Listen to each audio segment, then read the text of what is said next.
Chris Hinshaw, I am so excited to catch up with you. You became a legend back in 1985, and you continue to be legendary, man. You're doing some incredible things over at Aerobic Capacity. It's this whole enterprise, this whole world you've created. But we're gonna get through everything. But first, the most eye-popping, mind-boggling glance that I've seen on social media in a long time are these numbers you put up. So you're Oh, running a 60-second quarter, you're running a sub 5 minute mile and a 17:10 in the 5K. That's an yeah. astonishing range. And I just want to hear, how does a human do that? And at what age were you running these things? So that was less than about 5 years ago, I would say. I'm probably now in the 5:35 range. I'm 58 years old. Um, my speed continues to be my issue, obviously because I'm aging. But it's funny that during COVID, I started back running again, and I ended up getting a pair of these shoes from Adidas. And I mean, you've been around a long time. We've seen a lot of and heard a lot of hype about products and how amazing things are. And here they were the same thing, and talking about this latest and greatest. And even though the shoe had just set a world record for women's half marathon, they sent me some and just wanted to test them. But it had a very high platform, like a hookah, like a 40 millimeter platform. And I'm like, and they were pink. And matter of fact, I have them right. Hold on. If you're watching on YouTube, people, he's gonna bust out a pink shoe. So this shoe, Yes, it is very pink if you're just listening, and it's got a giant platform on there. It looks like a cloud shoe. it's a 40 millimeter platform, and you can see their buzzword is that they have these carbon fiber rods, so you can see them in the shoe there because it's somewhat worn. And so anyway, my wife, she's like, you know what, you got to go out, you got to test it, you got to. So I did a 5 mile run, and I've never had a product that made me want to do an 800 for time. And in the middle of COVID, I ran an 800 for time, and I had been against the clock in a long time, and I ran a 2:41, Oof. which not bad, just at the end of 5 miles. And so then I went back and I looked at Masters track and field, and I found out at 60 years old, 5:16 gets you on the podium. And I'm like, for the mile, and I'm like, no, I weigh 165. If I got down to my old race weight, I think that can actually get me there. And so, yeah, I've had a little bit of motivation through COVID. Oh, it's so nice to be able to go on the internet and see these actual people of our own age group and become so incredibly inspired that, the people out there, especially pushing the limits. One guy I like watching on YouTube is Charles Alley. At age 70, he busted 60 in the quarter. And you're like, look, the guy's 70. I mean, how do you Yeah. do that? And these guys work out hard. They're very dedicated, and it's super inspiring. I just don't know. Honestly, I don't know how you stay healthy. I mean, I don't want to make a commitment to do it, just because as soon as I do that, my body's just too fragile these days. And and as you age and you get hurt, you don't just like sleep it off and you're better the next day. It's like 6 months later, you still have the same nagging problem. Oh my gosh, I'm so glad to hear you saying that, because I feel like, diminished, that I can't get over these things. And there's all these nagging aches and pains. And I do want to ask you about making the proper concessions to aging. My favorite example is, my hamstring glute injury keeps acting up whenever I do something. And I remember watching my son race in middle school, and he was running the 4x1, and he pulled up lame in the middle of the meet, and he tore a hamstring. I'm like, oh crap, this is going to affect his basketball season, the track Yeah. season's history. And then Yep. like 4 days later, he said he felt okay to go to basketball practice. I'm like, your leg okay? Are you sure? Are you sure? And he didn't remember which side hamstring muscle that he pulled. And I'm like, okay, I That's guess that amazing. means you're okay. So That here we are in the upper age groups, and what kind of concessions should we make, and should we even be doing this crazy stuff? There's got to be a proper way to do it, but what do you think about all that? I just don't know how masters athletes make commitments on their fitness because it's so unpredictable. I mean, we know the right things to do. We know what our body needs to maximize our adaptation, but it just doesn't work like it used to. And that's, I think the biggest problem is that on paper, you should be able to do it. Mentally, you should be able to do it.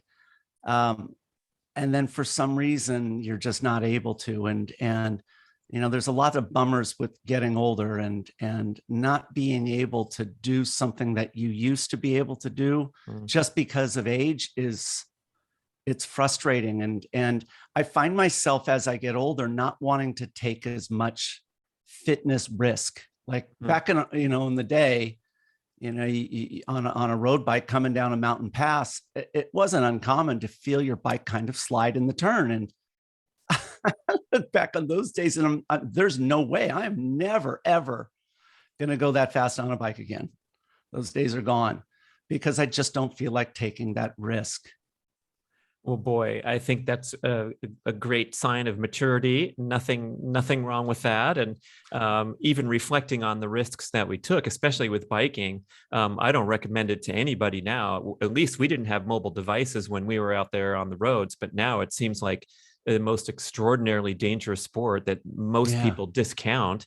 And they're out there pedaling every day, and there's an accident every day. Don't you agree? It has got, I mean, I'm in Tennessee, and it's not like it was in California where you have, bike lanes. And I mean, this is share the road. And I think it's incredibly dangerous. Like when I ride, it's mountain biking now. I need to just not look over my shoulder nonstop. I think about often Ironman Kona, and we would go over there in the early 80s along the Queen K Highway. And this was back before it was paved. There was no bike lane. You shared the road for the entire 112 miles. And it was rare that when you got past Kona Village, that you would see many cars. Certainly going from Kauai High up to Hawaii, it was rare. I mean, I remember I broke the pedal off of a crank once, and I sat on the side of the road just waiting for a car for almost a half an hour. Now it's just a nonstop stream. And I mean, it's a good thing that bike lane's there, but yeah, road riding is different. We got a public service announcement out of the way. And when everyone asks me for advice about what kind of bike should I get, I say a mountain bike. They go, no, I meant between. I'm like, that's my answer, pal. Sorry. Yeah. Okay. But back to those workouts and the concessions to aging. Another challenge I have, and I wonder if you can comment on this, is when I'm out there and the day's right and I feel good and I'm at the track and I'm pumped up and I want to perfect my high jump technique. And so I take 24 full speed approaches instead of 8, like the elites recommend as your maximum. But right then in the moment, I feel fine. There's no aches and pains and there's no twinges. But then over the next 24, 48, 72 hours, I realize, there I go. I overdid it again, even though I wasn't aware at the time. Well, I mean, I find myself the same way. It's like I'm easily talked into, hey, come on, Hinshaw, just jump in with us.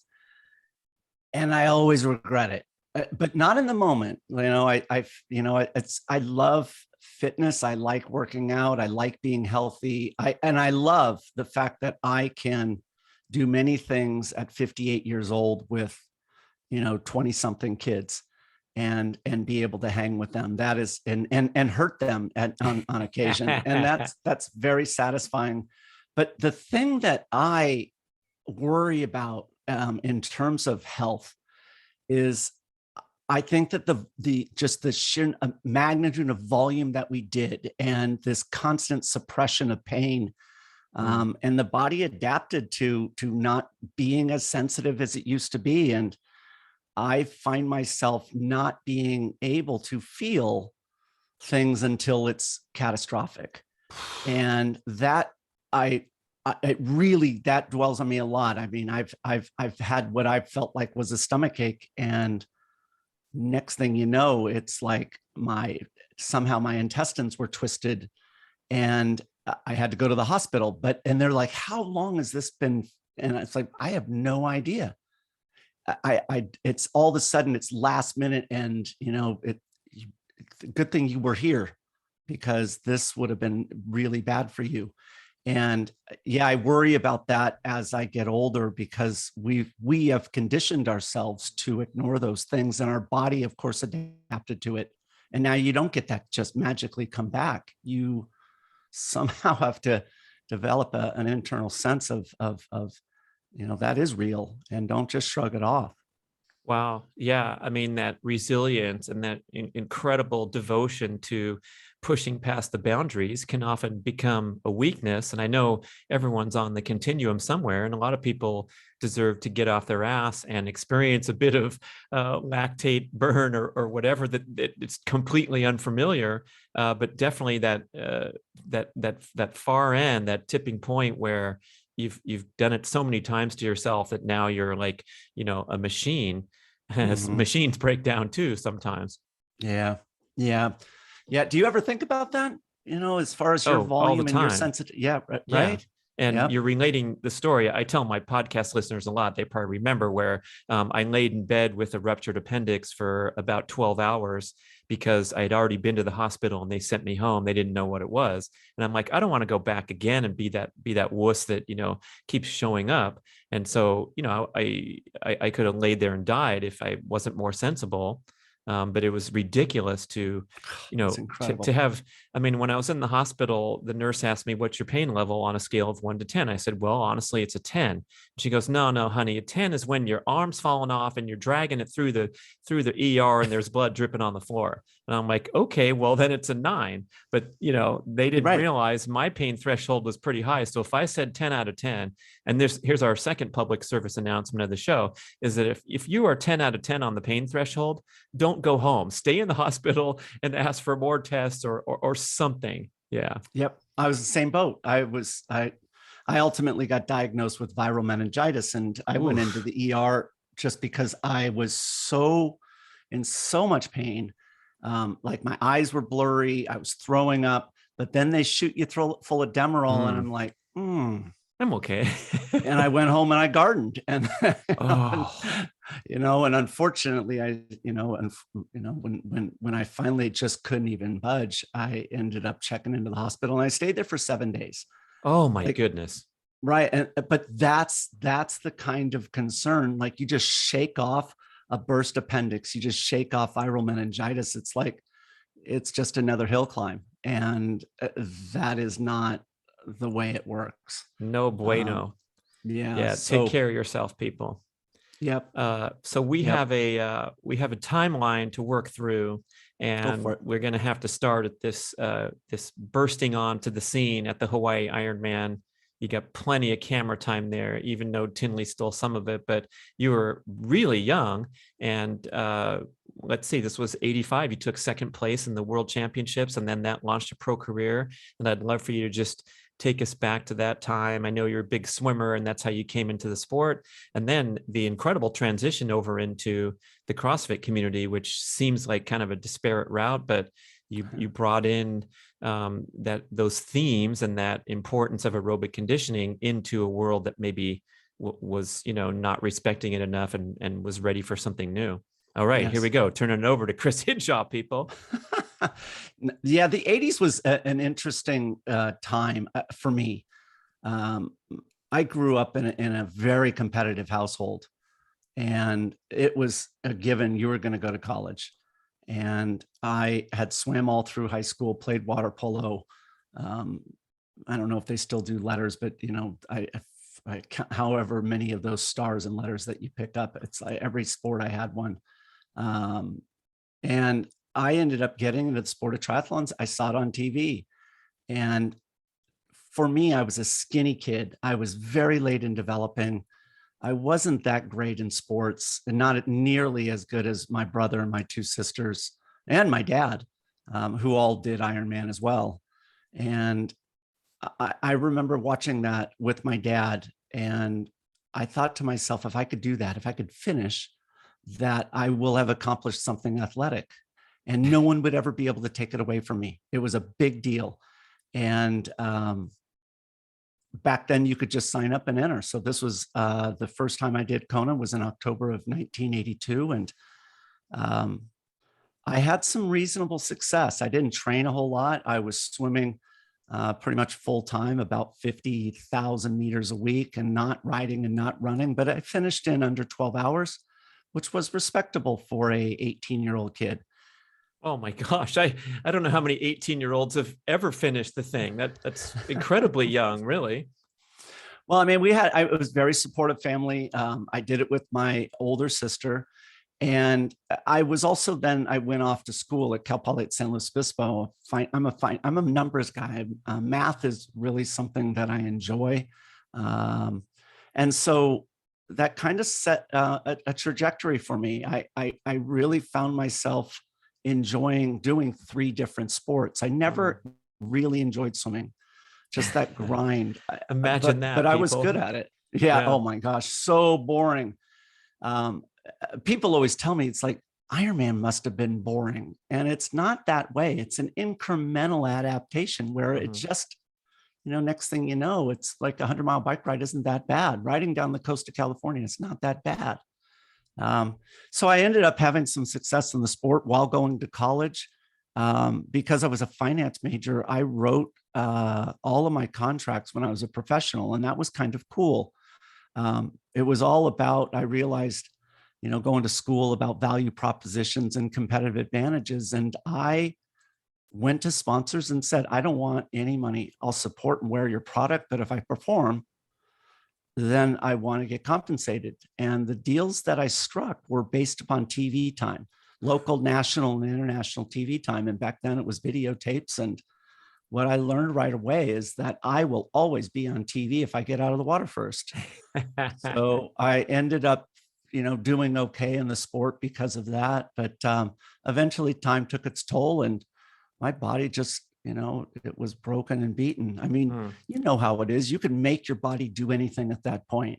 I'm And wondering if that was exacerbated by hanging out with Pig up in Arcata, because I had a few tastes of that guy, and maybe we'll do a little segue on the different genetics and the personalization of training. Because yeah, for listeners, I'm talking about Mike Pig, who was reigned as the greatest short distance triathlete, but his training ethic was just extraordinary, and the volume that he put in, along with the other leaders in the sport that just were capable of going day after day after day.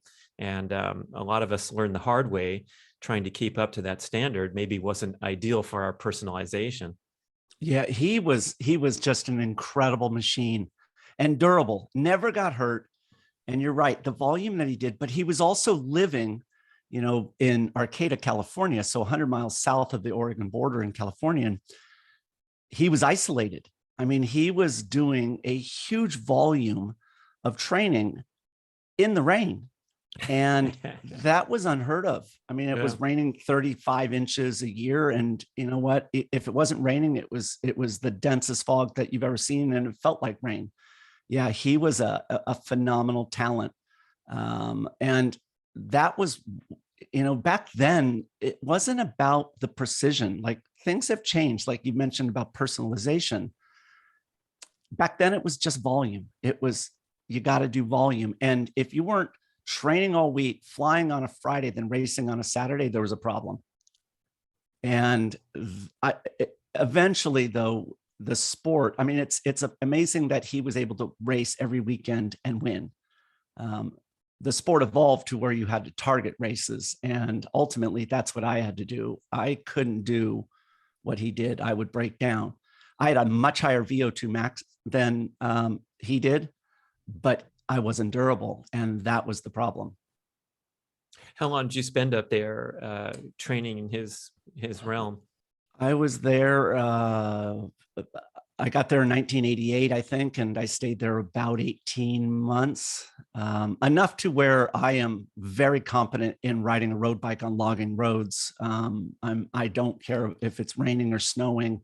I know how to dress appropriately. I mean, it taught me a lot of rules of engagement for bad environments. Yeah, that was really a great time. That was a great time. We had just the two of us just grinding away. And, when you are in an environment like that, the level of focus that you have of what you're doing, It was a great moment in my life. Yeah, there was no distractions. Yeah, I enjoyed that, but unfortunately, the volume took its toll. I happened, and then in 1989, I did Ironman Canada, got second place. I went to Ironman Kona. I'm not sure what place I got there. And then I went to Ironman Brazil and won, and then left the sport. Wow. And I left because I couldn't get down a flight of stairs without like holding on. I couldn't make my right side working with my left. I had a 15 minutes just getting out of bed. The bottom of my feet like just were so crippled. And here I was 28 years old. Oh, mercy. You're like an NFL guy. But no regret, right? Like, I mean, you look back on it, it's not like there's regret. There's nothing but happiness. That's just part of the process. And I would happily have gone back and done it all over again. And if that was the price that you had to pay. But I ended up in a meeting over, and fast forward till I was in my early 40s. And I was in a meeting in Santa Cruz, California, when I was early 40s. And so this was probably 2007-ish. And I ran into some of the original CrossFit women.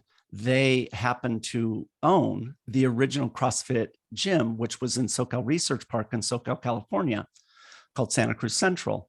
And this is the original mothership. And in particular, the person that I spoke to was Annie Sakamoto, one of the original 3 women in the sport, and an incredible person. And she took up an interest in what I did in the sport of triathlons. And I was interested in this, I thought it was just the name of her business, CrossFit. I didn't know it was affiliated and franchised. I had no idea. It was an hour from my home. But she said to me right then and there, and I'll never forget it. She says, Chris, you've done a lot of volume in your day, but it's the same movements over and over again. If you work on your neglected muscles, I think that you could become functional again. And from where I was sitting at that moment, because I was the guy that stood on those moving sidewalks in airports, that sounded really good to me. It resonated. And so eventually I took up the interest and took her up on her offer, and I drove the hour from my house over the hill to Santa Cruz. And I didn't work out that day. That day I didn't know what CrossFit was. And I was watching that 9 o'clock class finish, and I've never seen anything like that before. I was watching, and I had been into a weight room before, but I never really lifted. I just knew things as heavy or light. But I was watching women pick up what seemed like 500 pounds. They were picking up 45-pound rubber bumper plates. I didn't know what a barbell even weighed. It could have weighed 100 pounds. So I end up watching that class from my car, and they were also doing pull-ups, which I'd never done pull-ups before. And they weren't just doing 1 or 2, they were doing, hundreds of them. And I, for the first time, was scared. And I was so scared that I ended up, when the class ended and they debriefed, they grouped together and debriefed, I took it as an opportunity to start my car and drive home. And that was a really a difficult moment, because here it was that my last time I actually worked out, I won an Ironman, and now I'm so, deep into my, lack of fitness that I can't even go into a gym and train. And that was humbling for me. Yeah, that was a bad moment. But I don't forget moments like that. Part of it is that, everybody at some point in time is afraid of something in fitness. And if you've lost your fitness along the way, just life, has a way of doing that. I get it. I went there. But I stayed with that gym for 3 years. My name's at the top of the board for the fastest mile there ever, fastest 800. And sure enough, it did. It rehabilitated me. And, a lot of people, they'll comment to me about CrossFit and why you all positive about it. Look, it gave me my health back. I mean, that's what it gave me. So am I going to pound the table? Of course I am, because it's a fact. And the truth is that, my numbers speak for themselves. And the only thing I did is added in some cross training. That's it. That's all I did. And now I'm 58 years old, and you watch me run, you watch me move, and it's like I'm a kid. And the only thing I did was just add in a prescription 3 times per week. So this Ironman Brazil, you somehow pulled off a fantastic victory, but behind the curtain of Oz, your body was pretty worn out. And so you actually walked away from the sport at the top after crossing the finish line, and that was it, huh? That was it. Yeah, that was it, it's interesting. I remember the race before that was in Kona, and I finished, and the next morning I was going down to get my bike, and I remember as I'm sitting there, I'm like, I could do this 7 days in a row.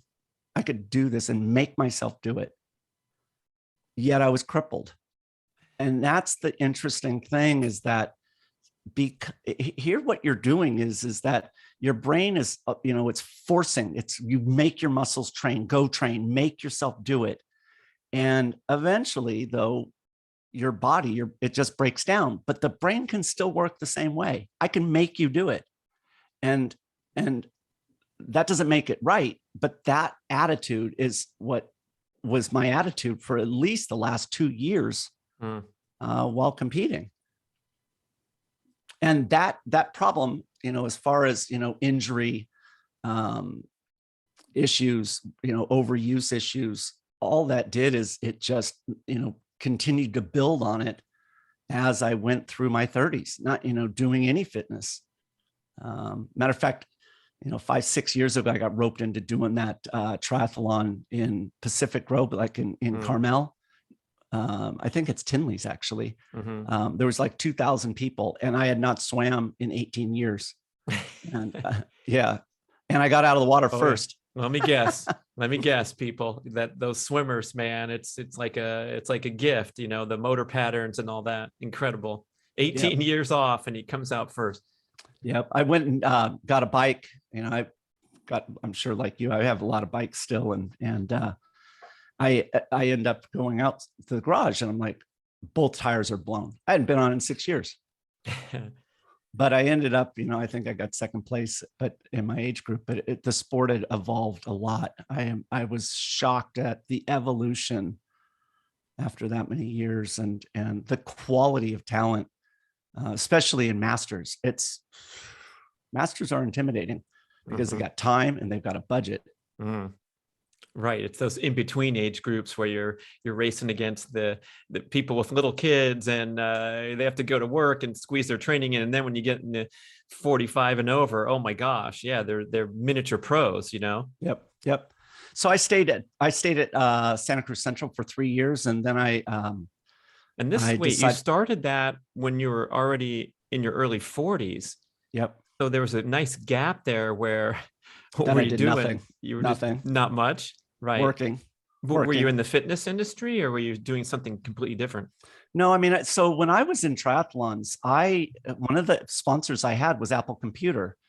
And Apple, the deal I had was I would get product, but I would go in and I would talk about health and fitness. So I was required to go in and do every month, because they were in Cupertino, very close to where I lived at the time, to go in and give health and fitness type lectures, talks to their employees.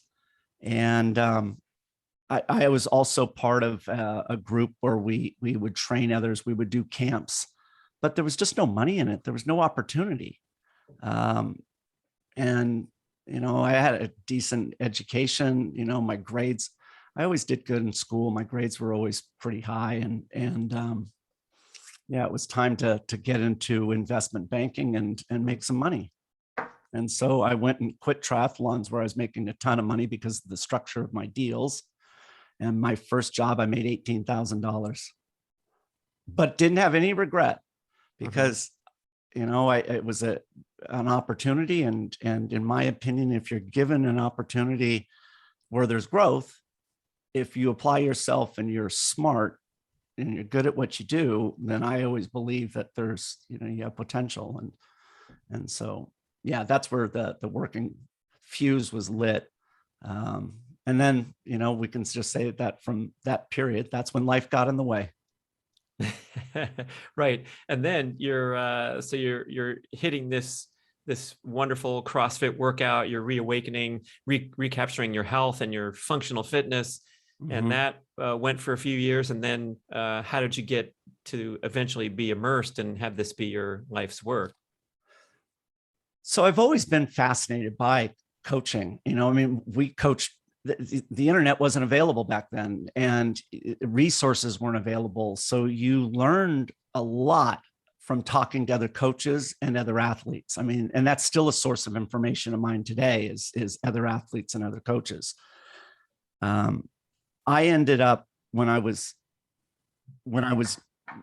doing the sport of triathlons, I really enjoyed my programming piece. One of the things that I think back on those days, and I don't know if you do it, but I have a lot of regret. I could have been better because I just didn't know enough. And in hindsight, I do regret that. And so there's part of me that has always enjoyed coaching because I won't let them make those types of mistakes. Essentially, I'm living through them. And I enjoy that. I was actually working out with and coaching a fairly large group of people were starting to join me on the track at Los Altos. It was a community college there, Foothill Community College up in Los Altos Hills, California. And by this time I had switched gyms up, another one that was, 15 minutes from the house. And it was owned by this man, Jason Kalipa. He had won the CrossFit Games in its inaugural year in 2008.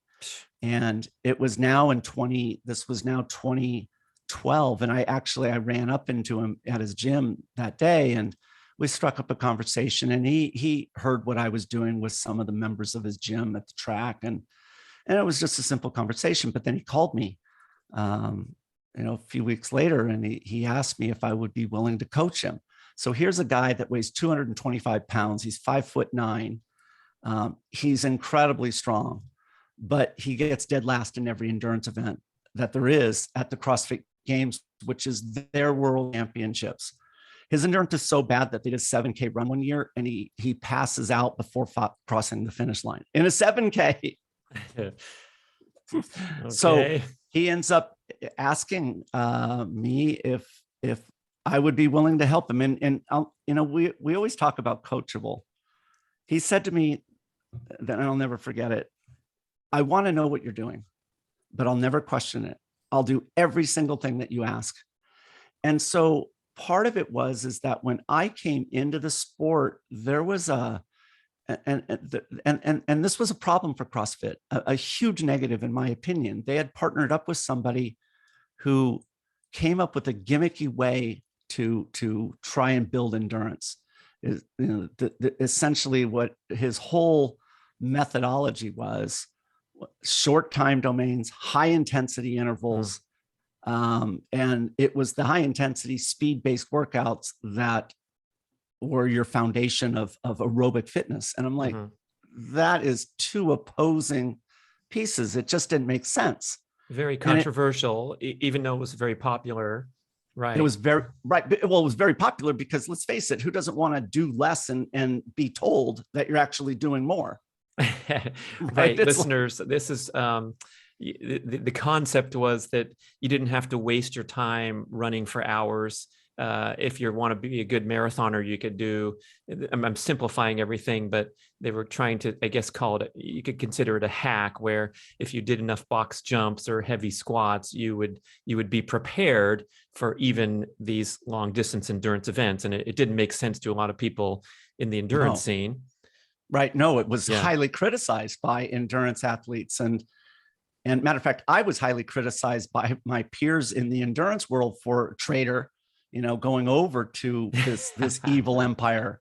But that was opportunity, because, you always want some competition. Competition's always great.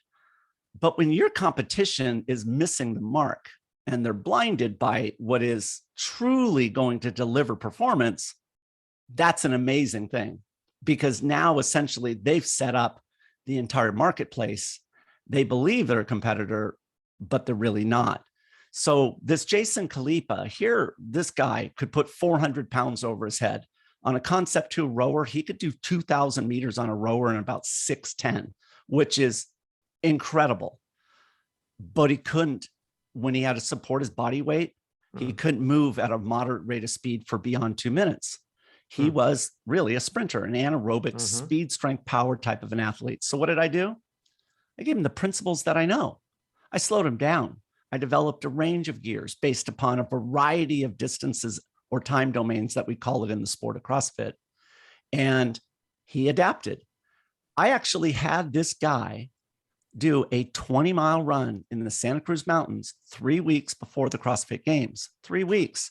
I had him do Yasso's 800s. His Yasso 800 was 257 pace, 257s for his Yassos. So he adapted well. He went on to the CrossFit Games in 2013. So we worked together for about 7 full months. And in that time period, we also picked up 2 other athletes, buddies of his. Jason placed 2nd overall. A guy by the name of Garrett Fisher placed 5th, and a third guy, Neil Maddox, placed 9th. Oof. Athletes that I had worked with. And Jason, in the 4 endurance events that they had, he placed 1st in 3 of them and a 3rd in the second one. And it turned around his entire career. And, one of the things that, I did a podcast with him 2 days ago, and I am incredibly grateful for the opportunity that he gave, but more importantly, he delivered. It is so rare that you give opportunity to somebody and you then put all this energy into it, and then there's a failure on the athlete's part. They just can't pull the trigger. Well, he did, and it started this process where it gave me a shot. And what I did is I coached for 3 years, anybody and everybody for free. I had a full-time job, at a great job in Silicon Valley. But those 3 years of programming, and weekly programming, I'm talking weekly, and everything I do is personalized around the results because I'm a math guy. So I was able to figure out the prescription for the recreational athlete, the fitness enthusiast, the one that doesn't want to run 5 days a week. And I got real good at that because of the success I was having, but I was also doing it for free. And so like at the CrossFit Games in 2015, I had 55 athletes that I programmed weekly workouts for, 55. And so, because of that exposure, and of course, knowing a little bit about math and my past, background in health and fitness, it was kind of a good beginning. Amazing. Yeah. I mean, that's a good lesson for anyone who's dreaming of an alternative career, right? That's aligned more with your passions or whatever. It's like, here you go with 55 athletes going to the CrossFit Games. That's probably a big blaring neon sign on the wall. Like, hey, Chris, maybe you should think about a career transition. But wow, I can't believe you said that, because that's when I quit. I quit a week before that. So we were talking about risk. I'll tell you something. So I had a full-time job. I was doing cable assemblies and power cords for a $600 million company out of London. We had, 10, 12,000 people around the world, and I ran their Western half of the US. I had a conversation with a colleague. He's the CEO of HGST. His name is Mike Cordano. And one of the things that he said to me during this after a workout on the track that we did, he says, I know you think that you can switch from your day job to coaching, and you think that you could do it easily and switch back and forth, but you're hurting yourself. There's a lag there, and you're never going to fully immerse yourself in either one way. And you need to pick. You have to pick your career on what you want to do. And, one of the things that is important is that you need to listen to people. And here is a guy that's telling me, especially at that level, like some very important advice. And one of the things that he said is, why is it that you don't want to go into coaching full time? And I told him right away, because I'm not making any money. He says, yeah, but that's not the reason, because the money will come. But why don't you want to do it? And I didn't know, like, I didn't know the answer, and driving back home and thinking, and that night, talking it through and thinking about it. And it made me reflective when I was a kid. If something was bad and you had a job as a kid, what would you do? So you quit. Yeah. I'm out of here. I got experience with that. Thank you. Yeah. You blow town. Right. Yeah. 2 weeks. Right. Yeah. Right. It's like, I'm out of here. Even like the slightest, like, oh, he was condescending. That's why I quit. It's, it's like, you're just looking for an excuse. Yeah. And so I got to thinking about it. And the reason why I didn't want to quit is I was afraid. Just like the guy outside Santa Cruz CrossFit watching the girls do pull-ups. Right. I was fear that was really, because you know what? You got kids in college, you got debt, you've spent 25 years developing a career. Now you are really good at it, and you're sitting in Silicon Valley. It's like, it was the whole, what you were supposed to do. And now all of a sudden it was just like the realization that I'm making choices out of fear instead of passion and happiness. And I wrote my notice right there. And that was in July of 2015.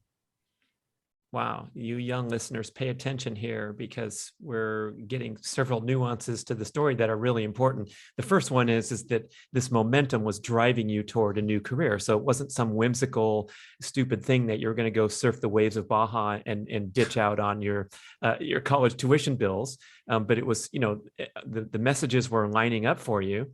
But boy, to put that courage into place and to go for it, that's a big one. A lot of people are maybe listening that can reflect on times in their life where they passed and they carried on forward in whatever direction. And boy, that's wonderful. My monthly, where I at that time expense was over $6,500 a month, and I went from full time paying for that to zero, to nothing. And so, but part of it was the level, and that's where Mike Cordano was correct. When you do multiple things, you're watering them down. You're never going to achieve your potential, because you've just got too much transition from one to the next. I mean, for triathletes, think about it. You have 3 sports that you have to practice. Imagine if you only had to work on swimming, how great you would be. Yeah. And so each time you're transitioning, you just water it down. And that was eye-opening. I mean, I'm really grateful for certain conversations that I had and that I listened to them. And Mike wasn't telling me what to do. He knew the answer. He was just making me think about it. And I'm grateful for that.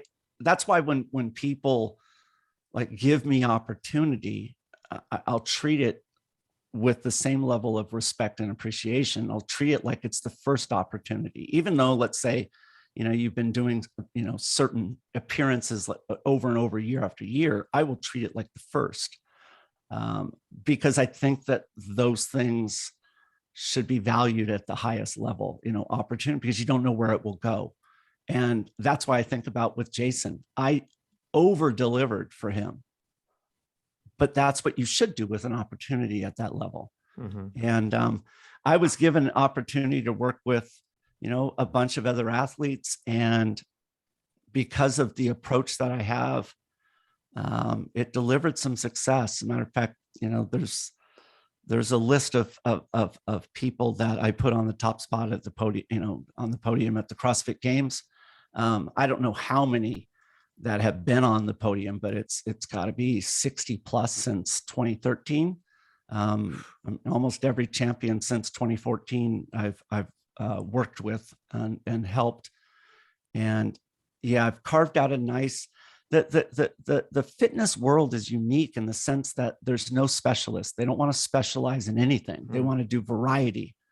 So how do you improve fitness in a person through personalization where they're not willing to commit? And that's a trick. Like, how do you do that?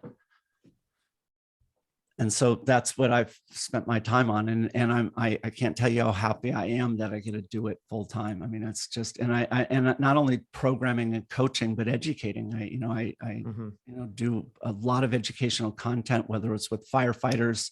I just did 5 seminars with North Metro Fire in Denver. I've done, Marines, Army, and part of it is how lucky is that you can look at what they do, which, let's face it, a firefighter is a recreational athlete. A Marine is a recreational athlete. They want to do variety, but they need fitness. How do you create fitness in a Marine who wants to do variety?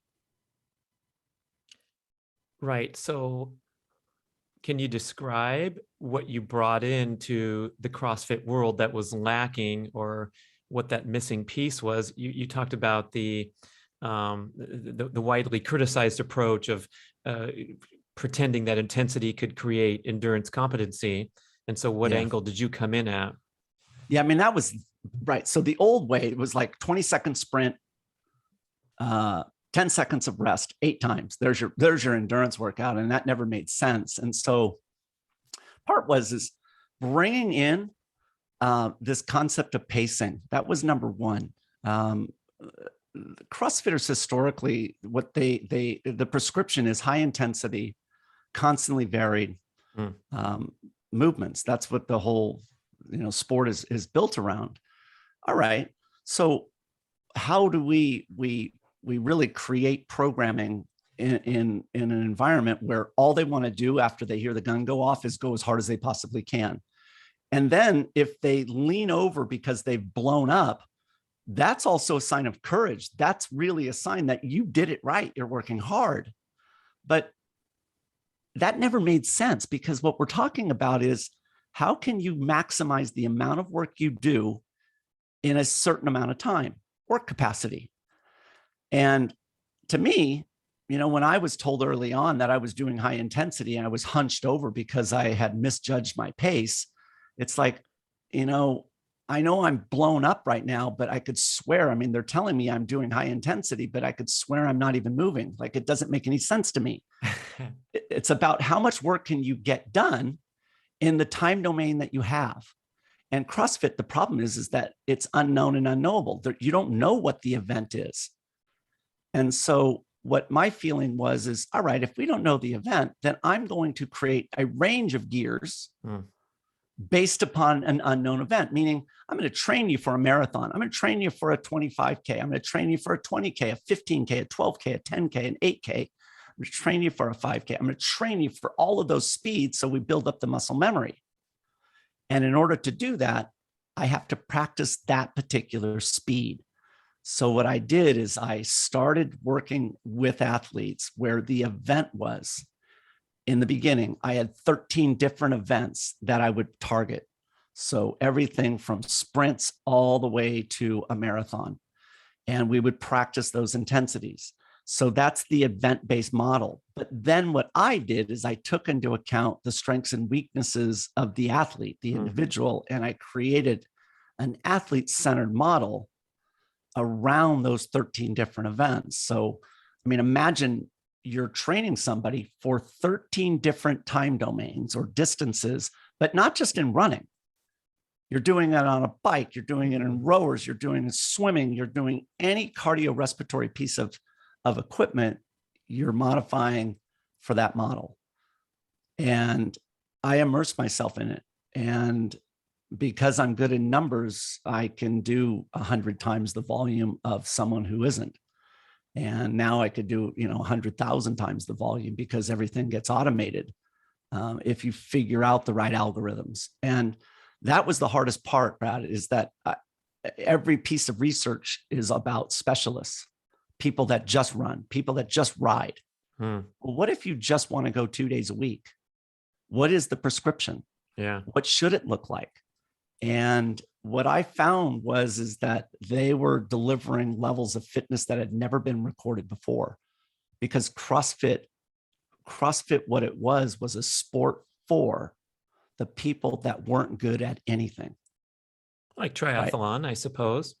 Kind of. You still have to be a great runner to be good in triathlons, right? You could take a guy that has a ratio of 50-50 mix of fast twitch fibers and slow twitch fibers. And, I've seen them now where they could put 400 pounds over their head and have a VO2 max in the movement of running of 72 milliliters per kilogram per minute.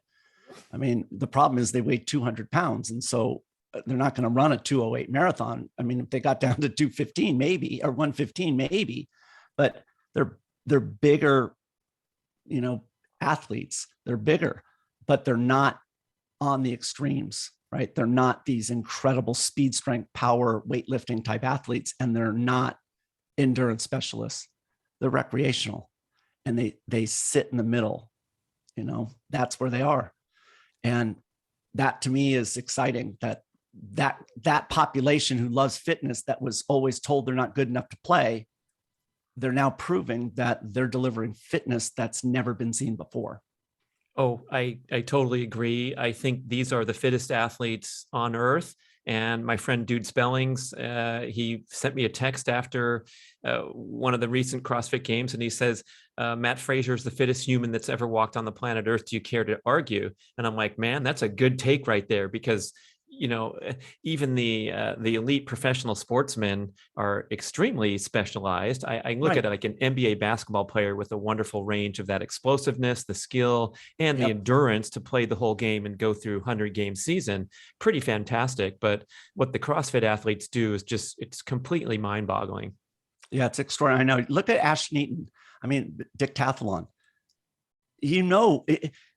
Once a sport gets defined like that, he knows his exact protocols. He knows the amount of time that he has between events. He knows everything. Imagine if they gave Ashton Eaton and said, surprise, what? Right, you're going to do events. Right. It's the triathlon, and even the 3 surprise events come at the end when they're tired. Yep. That's great. I think where the sport though has evolved is, with my influence, it's recognizing the value of aerobic level training and easier intensities, especially in the off season, of building a better foundation. Focusing on that volume at these easier intensities to build up your structure so that you could take on the rigors of the year.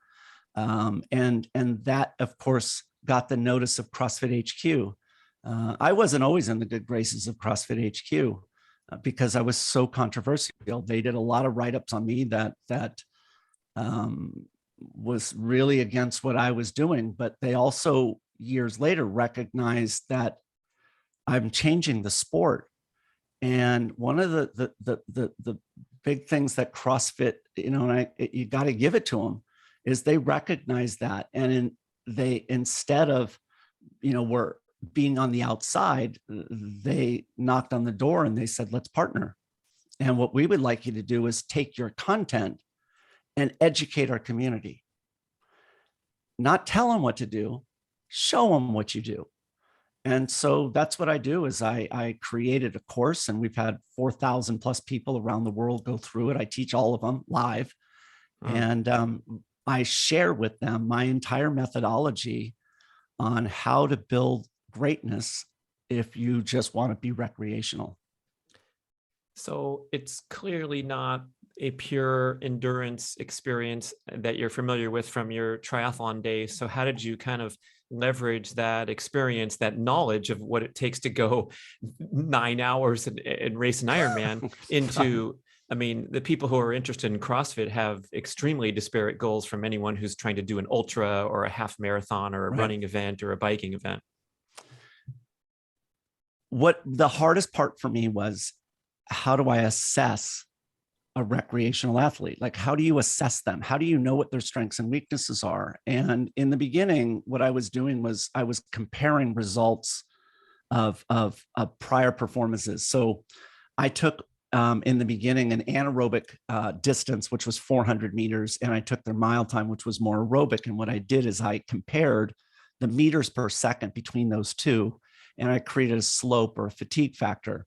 And I went to the running world and the cycling world, the rowing world, to look at like what their targets or rates of fatigue, meaning as you move into longer distances, how much do you slow down? Because ultimately, I believe that you can create a model that will indicate what does the prescription look like for this individual, meaning do they need more speed training or do they need more endurance training?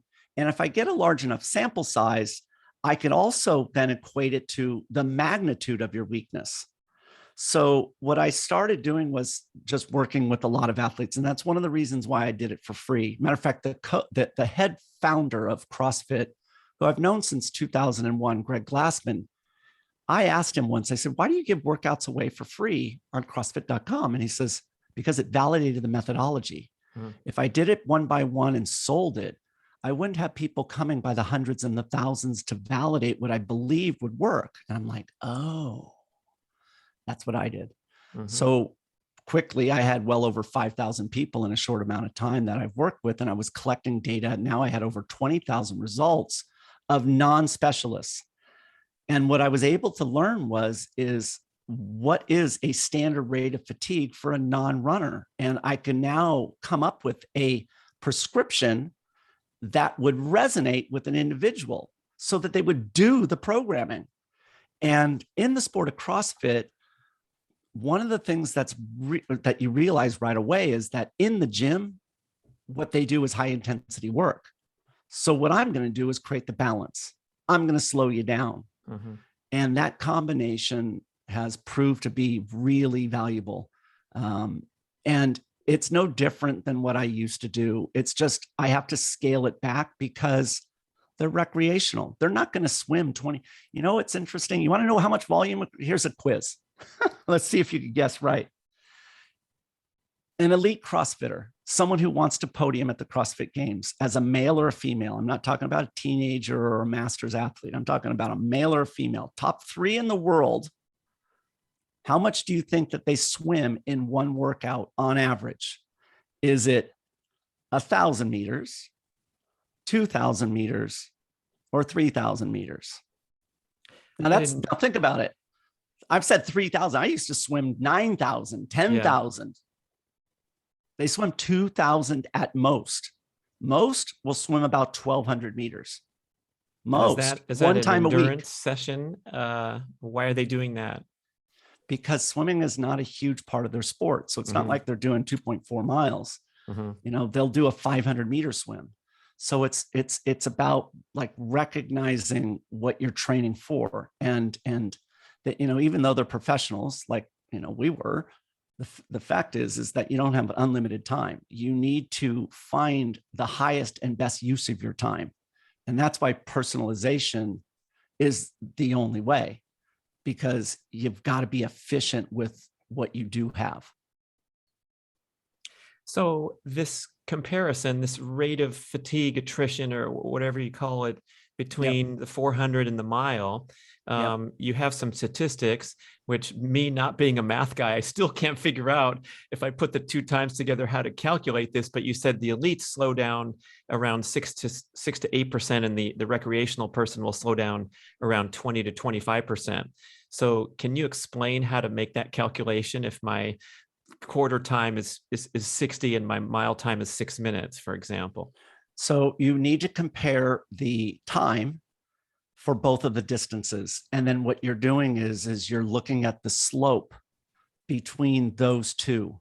So essentially what you're slope, think of it as this way, is slope would be for every doubling of the volume, what is your rate of slowing? So if your rate of slowing is, let's say, a 20% slope, that means that you're slowing from 400 meters to 800 meters, 20%, and then 800 to 1,609 meters, another 20%. If the recreational runner is, let's say, in that 21, 22% range, and you test out to be at 28%, then your goal is to try and get down to 22. Well, you only have 2 choices. Should you work on your 400 time to get down there? Well, if you did, you'd have to slow your 400 time. The only option, if you're above 22, is to work on your mile time. And specifically, it will tell you if your target is 22%, and let's just say that you're right now at 28%, it will tell you that your 6-minute mile will need to go down to 5:25 in order to get into that range. And based upon a population of 20 plus thousand recreational athletes, it's possible. Now, if you test out at 30% and I test out at 25%, you're going to need to do more endurance work than I will, because you're more out of balance than I am. So what it is it's trying to create balance, because remember, a recreational athlete, someone who wants to do a variety, they need to have equal ability in terms of their speed as well as their endurance. They're not like Usain Bolt, where it's all 20 seconds and under. Yeah, right? he's over 30%, man. That poor guy, he can't even finish a mile. Doesn't matter though. I bet he's like at 45%, rate of fatigue. Deservedly, or by design, right? Yeah. Yeah. So that's part of it, is that what you want to do is you need to, because this whole day right now where we have this, I call it programming, where you're not present as a coach and someone's receiving a PDF or an email and they're being tasked what to do. Well, if that individual isn't motivated, if they're always looking for somebody else, someone else has got their ear, then unfortunately with that one step in, that 1 foot in, they're not going to be committed. So what we need to do is we need to prove to them their strengths and weaknesses so that they stay committed. There's so many distractions now. And if you're providing remote programming, you got to keep them interested. And so that testing is key. Personalization is key, but also explaining like the purpose, the why behind workouts. I brought up an interesting thing recently about, like if you're going to ride a stationary bike and you're in this sport of fitness, then what I would like to see you do is match up with the movement that's the closest to riding a bike, which is running. The problem is in CrossFit, they believe that a hard gear, getting in the Carne Grande is the greatest thing. And it's like you're at 50 RPMs just grinding. What I want people to do is go out and do a test on the open road and find out how many steps per minute you take in running. And if you're taking 180 steps in a minute, then what I want you to ride at is a gear that you could pedal at 90 RPMs, right? 1 RPM is 2 steps. And that way we have a better transference into both of those sports, a more efficient use of your time. And so just being smart about, different types of things is what I'm applying. And because of it's having traction and because it's delivering results. If it wasn't delivering results, I don't think that we'd be here. So you're training various gears rather than just sending CrossFit enthusiasts out for a jog a few times a week to build their endurance. I assume it's much more elaborate than that. It's very much more elaborate. I mean, part is I think that take you, if I gave you a workout and it was 20 by 400 meters, you're not going to do it. But if I gave you a workout where it had variety in there and it was keeping you mentally engaged and you were checking the boxes as you were moving down,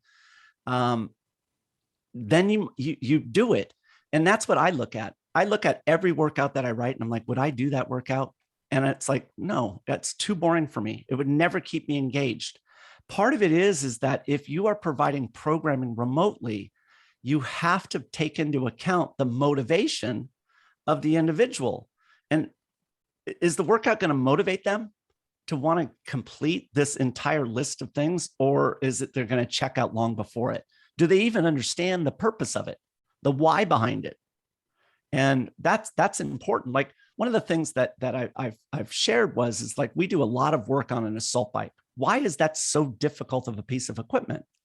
And it's because there's so many muscles that are being used. And I know a lot about physiology, but what we have to realize is that because the numbers of muscles being used and the generation of that lactic acid and that acidity ultimately interfering with the muscles as it builds is the issue. Well, let me ask you something.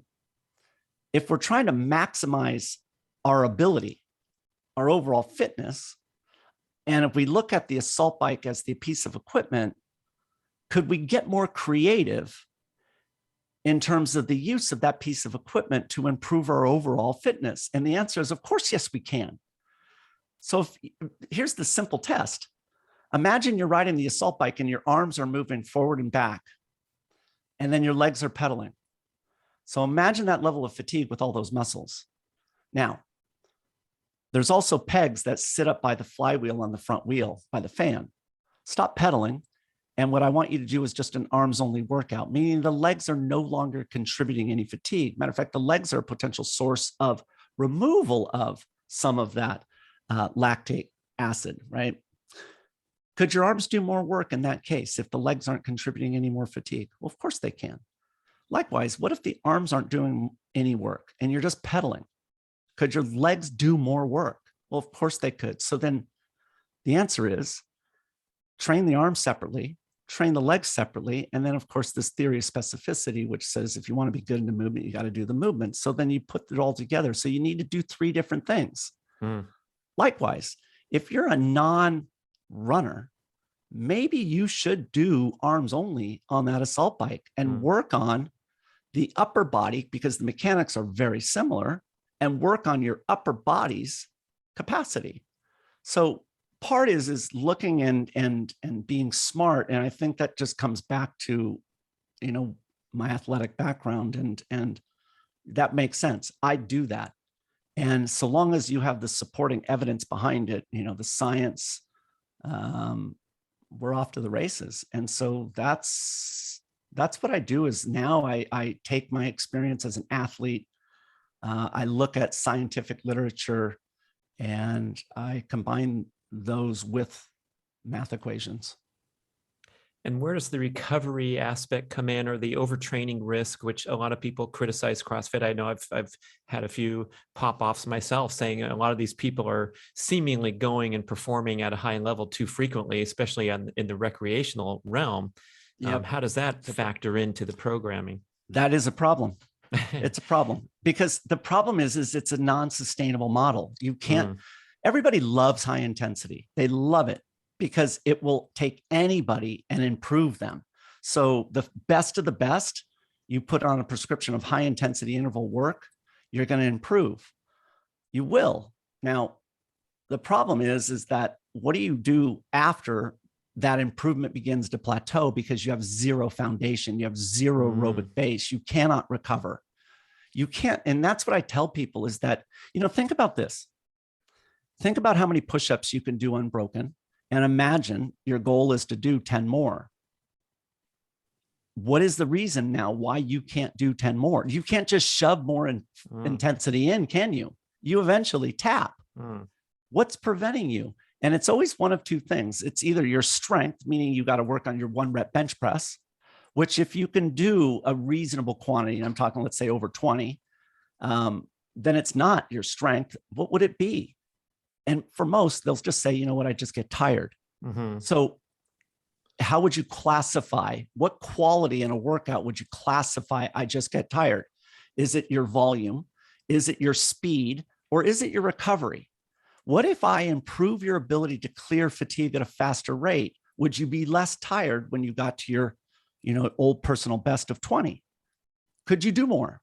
Well, of course you could. So what you're telling me then is your recovery, not your speed, your strength, your power, that's hindering your performance.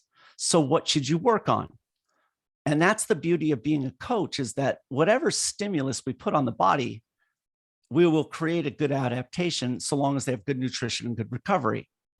Meaning if I add in volume to your training diet every week, I could keep adding volume until your last logical step is an unbroken half marathon, and you'll do a half marathon. That's how easy it is. The recovery part, the fatigue is the trickiest for CrossFit athletes, because what we're saying is that it's not your speed, it's not your volume, it is your recovery. What we need to do is practice on your ability to get rid of fatigue at a faster rate. And so look quickly at what the runners do out there. They don't just do a 100-meter sprint and sit in a chair. Because if you're always sitting in a chair, then you get good sitting in a chair. What they do is they do a 100-meter sprint and then they do a 300-meter jog. So what CrossFitters really need to be doing is they need to be recognizing the value of the opposite side of the equation, because there's a balance in all of us. The high intensity creates that fatigue. the low intensity clears the fatigue. Mm-hmm. And so without the other side of the equation, you're eventually going to tap because you just can't shove more in. And that's changing the sport. That's what that's what all of these champions have shown, is that, you know what, how fast is your recovery speed? Like, for example, if I throttle you right now in a CrossFit workout, how fast can you go out and jog and recover? Right. And think about this. Matt Fraser can go and do anything and do a 7:35 mile and get his heart rate, his breathing, his mechanics under control and recover. With a freaking weight vest on, possibly too. Yeah, I know I very miss well him being in the explained. sport. That's the essence of it right there, people. I guess that's why you called it aerobic capacity. Yeah, I mean, that's part is that we want to educate people so that they're aware of all the options. It's almost like what you want to do is open up the world and let them see what they already know. They just didn't put it in that perspective before. And so I'll tell you something funny. So, we all know about hypoxic breathing in the sport of swimming. And one of the things that I was over and working with surfers in North Shore, Oahu once, and there was a guy over there and he's like, yeah, I'm really trying to determine if I can control, if I black out, by being under in big waves. I'm like, well, how do you do that right now? And he says, well, I kind of took a lead from the swimming world and hypoxic work. And I'm like, what do you mean? He said, well, I use an assault bike. I do it dry land. And I'm like, what are you talking about? He said, well, I get 2 air mattresses and I put on both sides of the bike and I put on a, crash helmet. And I'm like, what's the helmet for? He's like, well, I do 30-second sprint and then I hold my breath and then I wake up on one side or the other. I'm like, bro, that's incredible. And you got that from swimmers? He's all, yes, I did. And I'm like, I'm pretty sure we didn't teach you that. I don't think we're practicing drowning, thank you. But part is like what you want to do is you want to look at your experiences, listen to other conversations and what resonates, what makes sense. Like, why on earth in the CrossFit sport in training do they have you do this workout of the day in the gym? And at the end of it, everybody lays on the ground because they're so flooded with lactic acid. Why not do an active recovery afterwards? Because if you have completed the front part of that bell-shaped curve by creating, and now your body is in this beautiful position to create more adaptation, and you lay on the ground and now you recover by laying on the ground. Why not do something and train the body on how to actively clear what you just put in? Essentially, what we're doing is we're getting you to do more work in the same amount of time, right? Because in the past, you just lay on the ground. And what I'm now telling you is slow down and recover. But what we're doing is we're actually teaching value by going slow. It's the other side of the equation. So it's those simple solutions. Take a classic lift. It's a 5x5 back squat, 5 repetitions, right? 5 rounds, 25 total lifts. Because the weight is the priority and the number of reps is the priority, you'll take anywhere from 3 to 5 minutes of rest. And you sit in a chair and do nothing because the emphasis isn't the recovery. But what if you just rode 500 meters in 3 minutes, which is a snail's pace, and then you regroup, you take another 30 seconds, another minute, and then you go for it and make your lift. Now, you may not, because of the amount of work that is, even though it's slow, you might not be able to do the lift, but that will certainly challenge you in the next workout because you're doing 2,500 meters in the same amount of time that it took you last time. You're doing more work in the same amount of time. And let's face it, as a coach, that's all you're interested in. So long as they come back, so long as they stay in the game, if I can get you to do more work in that same amount of time, then I know I'm going to make you better. Love it. Chris Hinshaw, killing it for us. Clarifying all this confusion. Great stuff. Tell us about your programming, where we can connect with you and all that good stuff. So the best place is aerobiccapacity.com. There's different types of programming. Instagram, same thing, aerobic capacity. There's workouts. I really genuinely, and I'm sincere about it. If I know something, I share it. Anybody who's gone to my seminars, if I have programs that I've written, I give them to them. One of the things that I really believe is that if I share everything that I know that I know works, then it keeps me hunting for the next. And that's why I like having these conversations and having a relationship with you. It's like you're a wealth of knowledge, and I want to foster relationships like this because it's steering you into a place where you've not been before. And there's opportunity there for me to learn, like listening to your podcasts and like just your perspective, at Mark's Daily Apple. I mean, part is that there's some creativity there, but is it a fit? Is it a fit? And so that's my interest. But what I do is I take those pieces and I share it with my community. And that's always been my approach. I never hold back. Same thing like that algorithm that I mentioned. I share that and I give that away because, that should be what you do. Don't think that's your intellectual property. Yes. Can we go on the website and get those calculations? Because I'm still struggling how to give us one math problem example. So if the person's running a 60-second quarter and a 6-minute mile, what is that rate of attrition? So what is your number? So let's say the quarter is in 60 seconds, nice round number, and then the miles in 6 minutes, or that's 130 per quarter. Yeah. So if you pick suspenseful music, people don't. Well, so that would be a fatigue factor of 28.7. So that's what Rich Froning was. So your target would be a 525 mile. That's what your target would be. Do you want me? You know what I can do is I'm going to send you a Google Doc. And you could share it with your listeners. And what it will be is this concept of a running fatigue factor and between 21 and 22%. And they could just plug in their own 400 time and their mile time.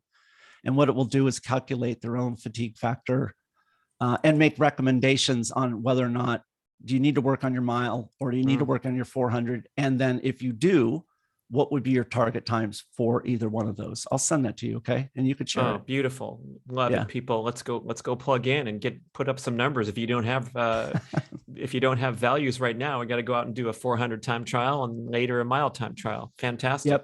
Yep. I'll send that to you. Yep. All right. Chris Hinshaw, people, killing it. Thank you everyone for listening. Dun, dun, dun, dun.